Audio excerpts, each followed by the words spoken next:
Hey, welcome, listeners. This is Tyler Patterson, Amanda Musamichi, and Mike Gagliano. We're here at the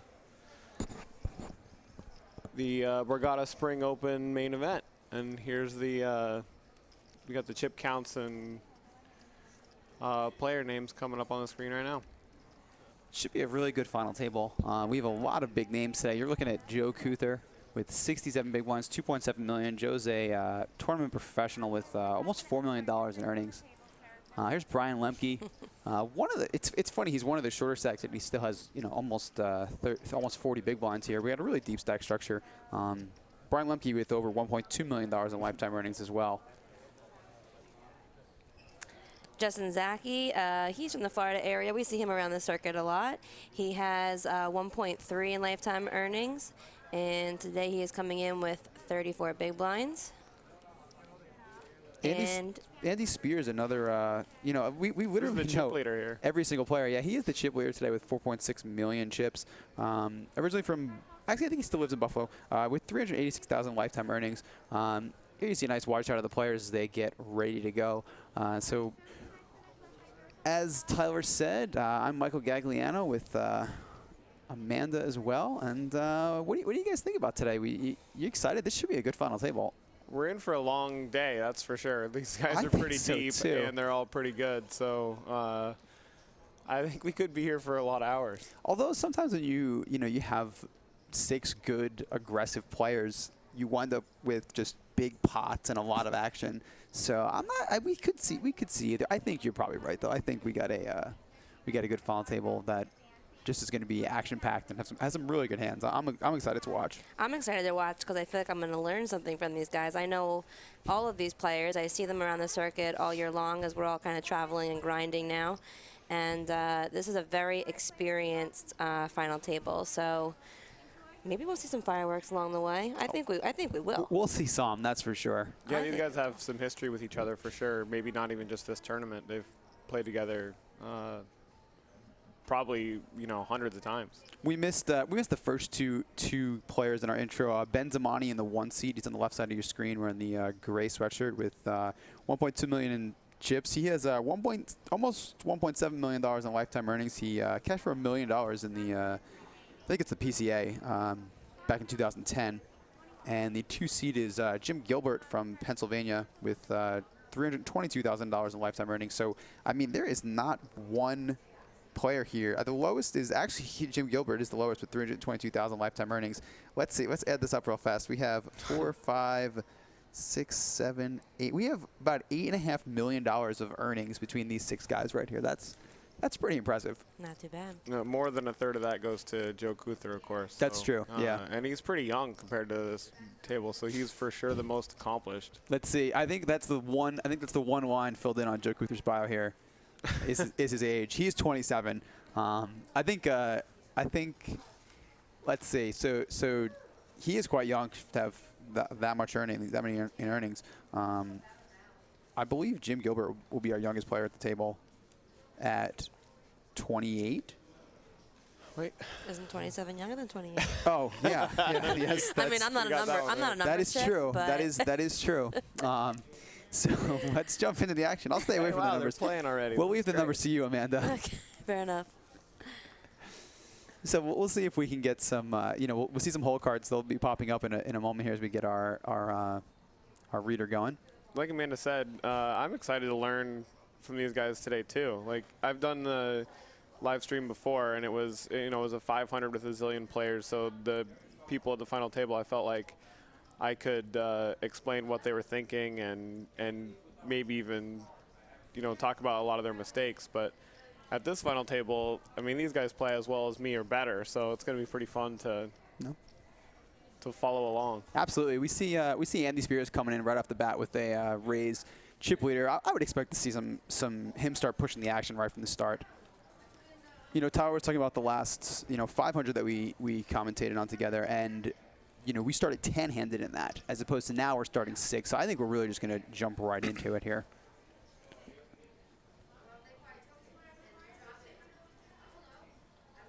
Attention all players, once again, I only have 2 seats. So there's a nice shot of Ben Zamani there.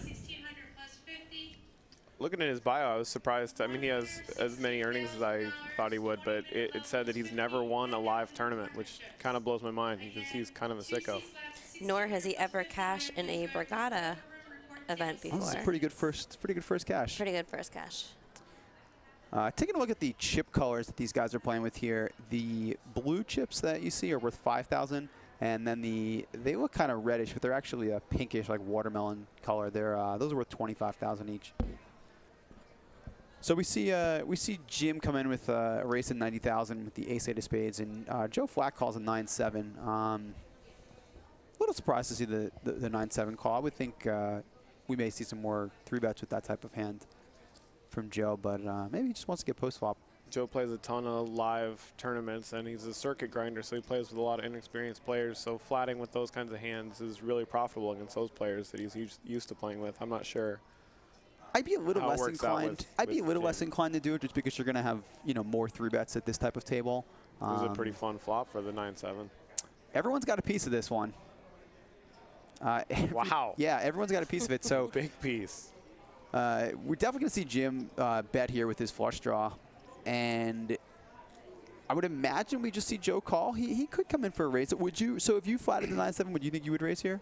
I don't like getting aggressive with double gutters because they're pretty sneaky.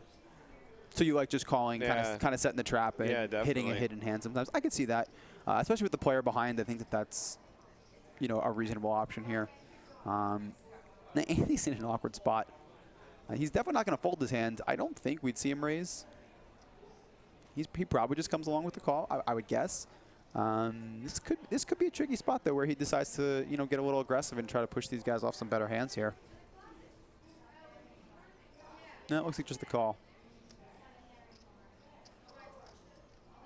Large pot right off the bat here. You don't see a lot of three-way to a turn. To a turn in a six-handed final table. Not at all. It's pretty And, cool. and this turn really gets even more interesting because again everybody hits it again, but Jim obviously has the best piece of it here. Jim was a pre-flop raiser, right? He was, yeah. So if he continues betting here, that's going to put alarm bells to everyone. Like, if you're the original raiser and it's 3, 4, 5, 6 with 3 spades, like you're not continuing on that board.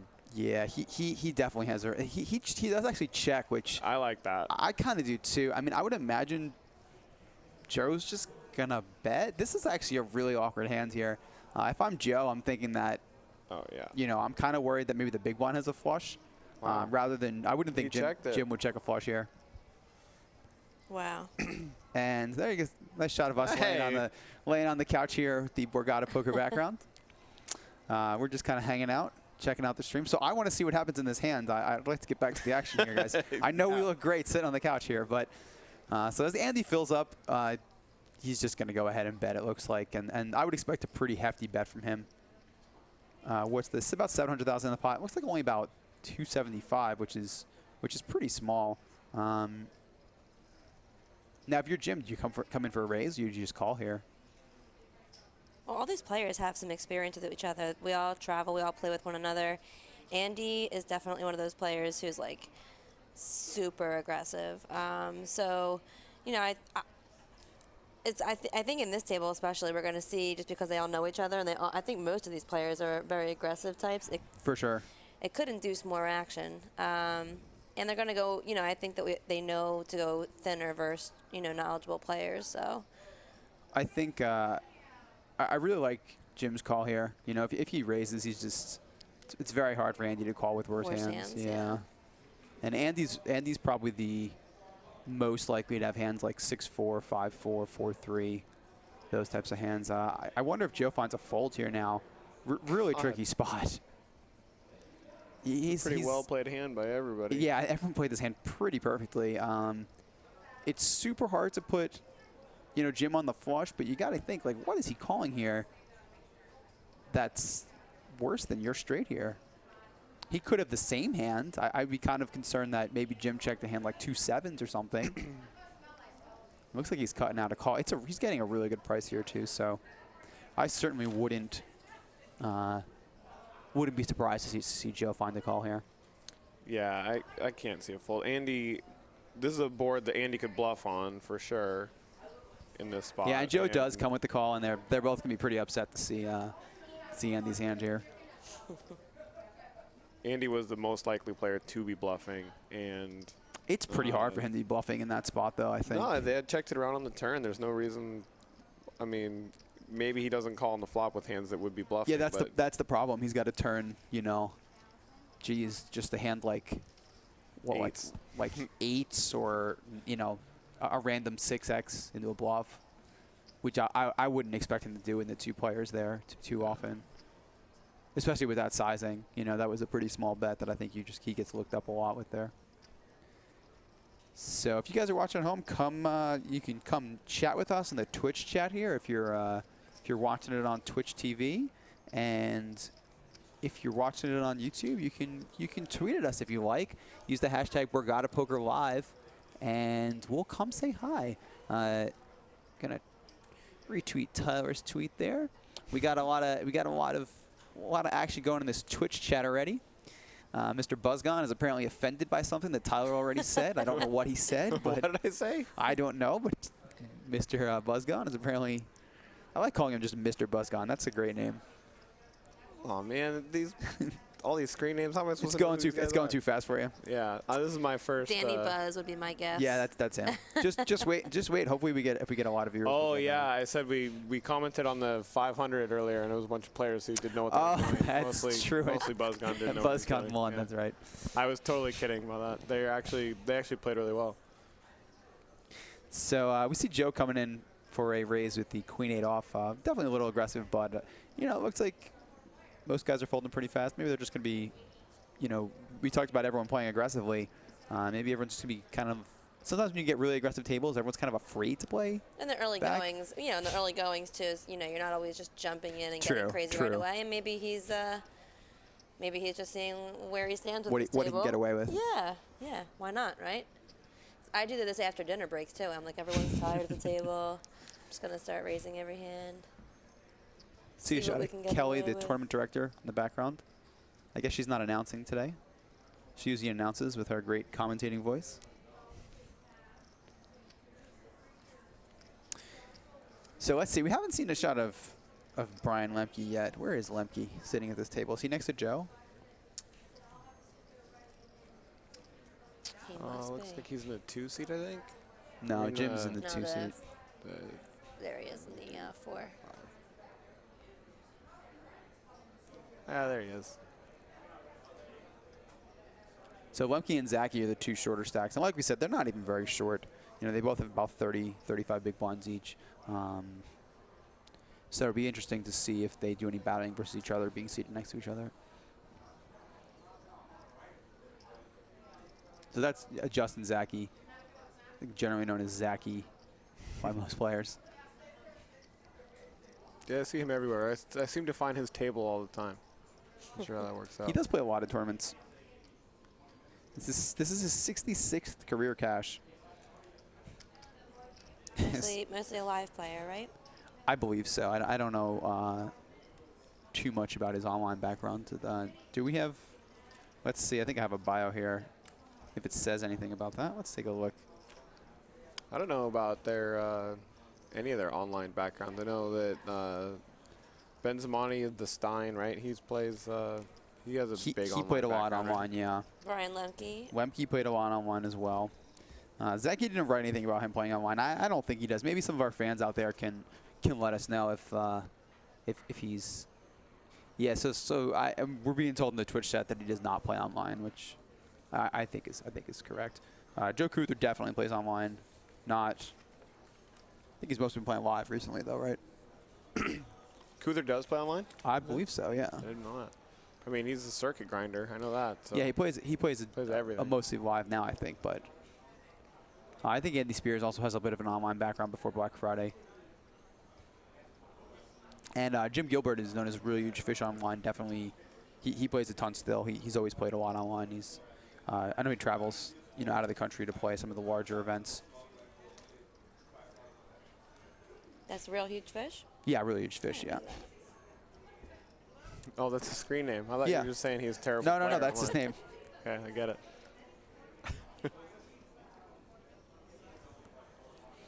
So Andy comes with the raise, and it looks like Ben was thinking about making a move with the Jack-6, but he decides to lay it down.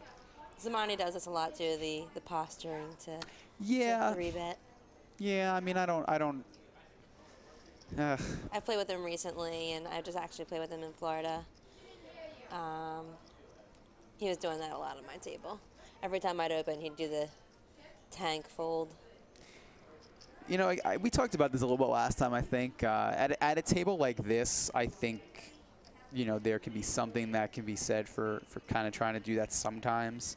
But for the most part, slowing the game down basically needlessly is not really something that most people would advocate, I wouldn't think. Yeah, I hate that. But yeah, I know you're very against it. I mean, I like to keep the game moving for sure. It's a big thing for me. But I think that Ben is probably actually thinking about 3-betting with air every single hand. May be. So I mean, people make the argument that, if you just snap fold every time, then obviously when you start taking your time, you have some better hands.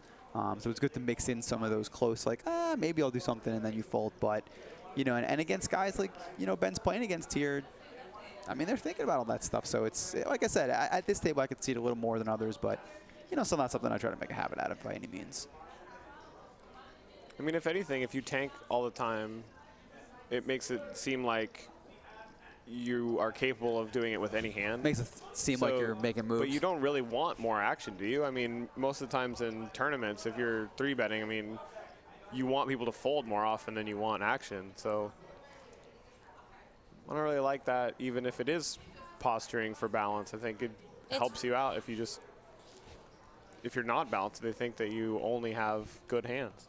And it's for image sake, and I think because all these players are pretty, these guys are all, I'd say professional players. I think every single one of them is at least, I think everyone's a professional. So I don't think you really even need to do this for image, for image sake. I mean, I think everyone at this table is understanding that each of these players is capable of the light 3-bet.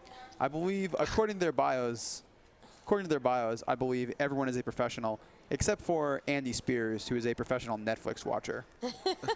He's been in that position for 18 months. While we're talking about all this, Andy opens under the gun with the 3-deuce off, by the way. Yep. I think this is interesting. He's clearly trying to see what he can get away with, I guess, and it's been working. But he's literally by opening that hand, he's saying that he's just opening every hand. That is the worst hand he could potentially open there. So he's opening that. I'd imagine he's opening the better ones. Do you think these guys are going to check out the stream or have people talk to them 30 minutes later? They might. I mean, maybe for some bigger pots, I think you'd see that. But I feel like a lot of these guys that just have been playing with each other for, the last couple of days, and they wait until last night, that you generally have a good feel for it, and you don't even care that much. Maybe in a big pot, like, hey, did that guy bluff me? But I think, people may be interested to know that Andy's opening as wide as 3-2 off, and that's something that I would like to know if I was Ben on his left. I mean, is that maybe why Andy's opening the 3-deuce off? I was thinking it's possible. Yeah, setting it up for the, when they do share information. I feel like that's not necessarily the image I'd want to set up, since Me neither. as a chip leader I'd be opening a lot and it'd be hard to get good hands. But if you're the chip leader and everybody's deep, it's not so bad to get a ton of action, but everybody else probably wants folds most of the time. So once again, if you guys are just joining us, this is the final table of the Borgata $2,700 Spring Poker Open main event. And I am Michael Gagliano alongside Amanda Musumeci. Musumeci, am I saying that right? Yeah, it's fair enough. And Tyler Patterson. I like the Twitch comments, just mostly ripping us so far. Oh, of course. There's going to be a lot of that. This is my first foray into Twitch. I kind of like it. Twitch chat is something of a marvel. And there's a lot of interesting things that will certainly go on. So we see, we don't know Jim's hole cards, but he opens. Yeah, that's what they're going to, I guess, tell him. They're fixing something there. But he opens, and it looks like Andy defends his big blind with King 9, and Andy flops second pair. So we'll play the hand along with Andy and see how we'd play it if we were him. Be a little fun. It's kind of fun. Yeah. What do you do here if you're Andy, Tyler? So what happened? Andy checked. Jim bet, yeah. Andy checked and Jim bet. Yeah, Wow. we see Gilby's hand now. I Gilby's mean, I wouldn't flopped some big check hands. folding if I defended king 9 and flopped a 9, so probably just check call and see what happens. Turns a 7, couple straight draws, couple gutters get there. I would expect to see. Oh, Jim's going to keep betting with this hand, that's for sure.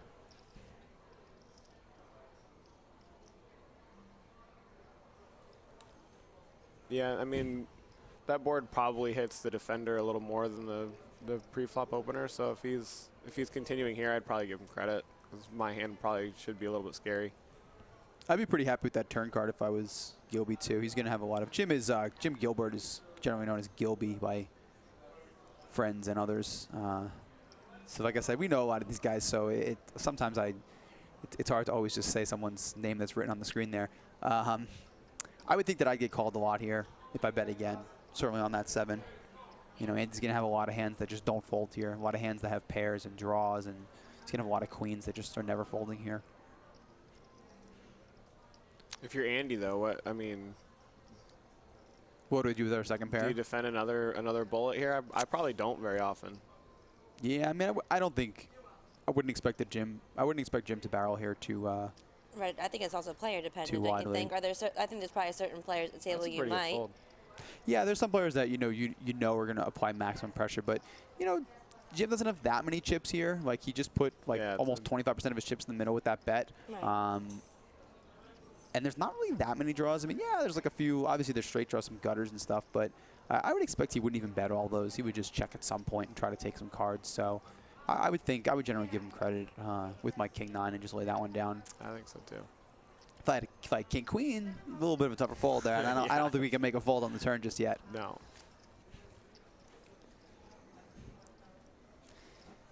So Andy Spears just collecting most of the pots so far. And he's got a lot of fans out there, a lot of Borgata regulars. I know Joe McKeon was in here earlier telling us to root for him. DJ, who we saw a couple of streams ago, final table what did he final table? I think it was the $500 opening event, I want to say, with a $1 million guarantee. And he had a lot of fans as well. He's a good buddy of Andy's. Oh, okay. Lemke chewing on his sweatshirt. One of the many good habits of poker players. It's one of the more innocent ones, at least. Yeah, there you go. So Andy, who's been playing most of the pots, actually wakes up with a big hand here. I wouldn't imagine Justin really goes anywhere with the king 8, but definitely frustrating to have the chip leader on your left playing back at you all the time. Now, if you're Justin Zaki here, would you even raise with king 8 because you know Andy's going to play back at you with such a high frequency? Or is that just too good of a hand to fold on the button? Yeah, that's close. I don't know. With that stack, I probably just fold most of the time. Yeah, I don't actually think that's a bad play. Just because it's not just Andy, it's also, it's also Ben in the big Ben blind. in the big blind. He's pretty likes to aggressive play pots, pre-flop yeah. too. Andy has such a big chip lead at this point.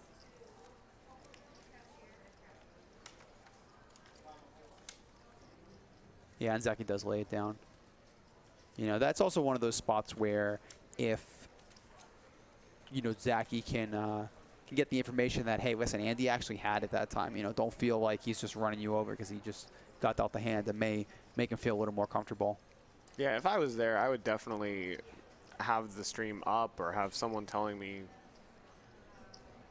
Yeah, I don't know if they let had them watch the afterwards. stream at the table, but you can definitely have someone on the side, with an iPad or something. Yeah, just for a situation like that where it feels like, the chip leader's probably abusing you And now keep opening that late, but then you see as ace-king, then it helps you feel a little bit better about opening light on the button. Could be the difference between, Zaki eventually punting or not, is just having that information. Making some light 4-bet, yeah. Right. Keep in mind, too, that we're on I believe we're on a 30-minute delay, so they're not going to get this information for at least 30 minutes. So we see Joe raise it up with the 2 9s, and Brian has a decision now with the king queen, and it looks like he's putting in a 3-bet. So his first action at this table will be a 3-bet. And he has 30 bigs. That's kind of a tough spot with King Queen 3-betting, because it's a tough decision when you get 4-bet at this point. Yeah, it seems really hard to call it off with King Queen here. I would imagine he would just fold if Joe does go all in. But if you're Joe, do you even go all in with 2 9s here? Getting 3-bet by a 30 big blind stack. How much does he have? He has. Yeah, he's got about 2 million. Yeah, I think I'd probably ship it in. Just no question, even though Brian hasn't even played a pot yet. I mean, the history of just the final table doesn't matter too much. They have history all day and other events and stuff. They know very each true. other, you know. Yeah. Actually, I was mistaken. We have another non-professional poker player. Brian Lemke is a professional chauffeur for his son. Yeah, he says he's going to buy his son a truck if he wins a tournament. Right, if and until he wins this tournament. Hope he alleviated up his duties. Did he just call? Looks like he did just call, yeah. Wow, the hand's going to get real awkward. You know, I mean, I'm never putting myself in this spot. I mean, it's one of these spots where if you go all in, is Brian really calling you with worse hands? You know, is you really going to show up with 2 7s or something when you go all in here? You know, I think maybe Joe's just trying to weigh his options and take a safe flop before he decides to commit the rest of his chips. But how do you even know what a safe flop is? That's a good question. Maybe you know, maybe he just doesn't think Brian's very light here. Maybe he just thinks Brian has just good hands a lot. And just is not doing it with hands like he has. You know, like you said, you didn't even love the 3-bet necessarily. Maybe Joe thinks that Brian just calls with hands like King Queen. Yeah. And only 3-bets when he has really big hands here. So pretty tough flop for Joe to continue on. So if he thinks he only has really big hands, you're saying he's mostly set mining and then maybe just calling 1-bet if there's. Seems questionable on Lemke's stack. Didn't he only start with 30 bigs? I mean, I don't think he can't be set mining. I mean, he's trying to see where the flop comes and make some decisions. I mean, you know, Brian only bet 175 here, so Joe could easily peel bets on different textures. I mean, this is Jack 10-2 is, you know, not a very good board for Joe's 2 9s there. A lot of turn cards and river cards can come. They're just going to make it more confusing, especially against a player like Lemke, who obviously can. You know, it's a pretty draw-heavy flop. You can just get it in with a lot of stuff, too. Yeah, I mean, even that situation, you know, even Joe hitting his 9 would have just not given him remotely the best hand. And that's part of the problem with calling is that there are some cards that